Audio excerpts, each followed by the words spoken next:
Hello बच्चों, let's read the question. The question says, in a zero order reaction, for every 10 degree rise of temperature, the rate is doubled. If the temperature is increased from 10 degrees Celsius to 100 degrees Celsius, the rate of reaction will become.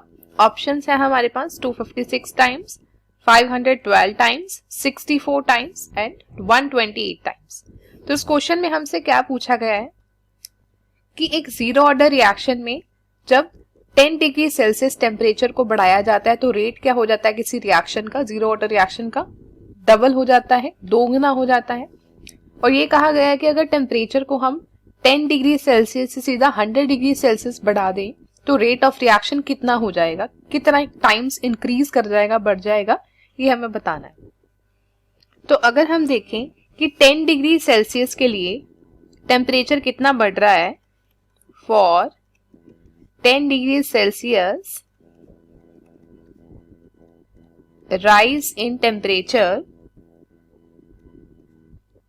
तो n की value हमारे पास 1 है, क्योंकि rate अगर हम देखें तो rate depend करता है 2 रेज टू पावर n पे।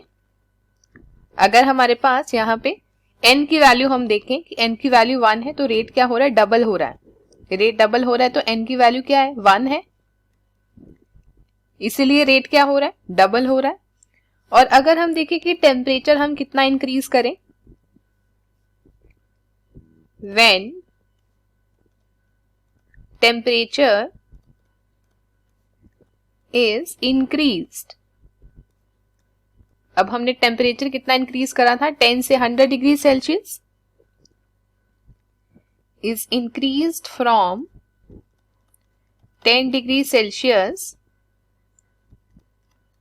To 100 degree Celsius. अगर हम चेंज इन टेम्परेचर की बात करें कि टेम्परेचर में कितना चेंज हुआ, कितना बदलाव हुआ है,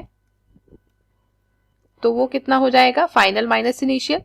तो फाइनल टेम्परेचर है 100 डिग्री सेल्सियस, इनिशियल था 10 डिग्री सेल्सियस, तो इनका डिफरेंस कितना है या चेंज कितना है, 90 डिग्री सेल्सियस का। तो जब 10 डिग्री सेल्सियस टेम्परेचर को हमने राइज करा था तो n की वैल्यू 1 थी, तो 90 degree Celsius rise in temperature के लिए n की वैल्यू क्या हो जाएगी, दैट इज n की वैल्यू 9 हो जाएगी इसके लिए। तो रेट अगर हम देखें, रेट डिपेंड करता है 2 रेज टू पावर n, तो अगर n की वैल्यू 9 है तो 2 रेज टू पावर 9 कितना होता है, 512 टाइम्स। इसका मतलब रेट कितना हो जाएगा, 512 टाइम्स रेट हो जाएगा रिएक्शन का रेट। तो इसलिए हमारे पास आंसर क्या हो जाएगा इस क्वेश्चन का, 512 times. So the final answer to this question is B option, 512 times. Hope you understood this solution. Best of luck.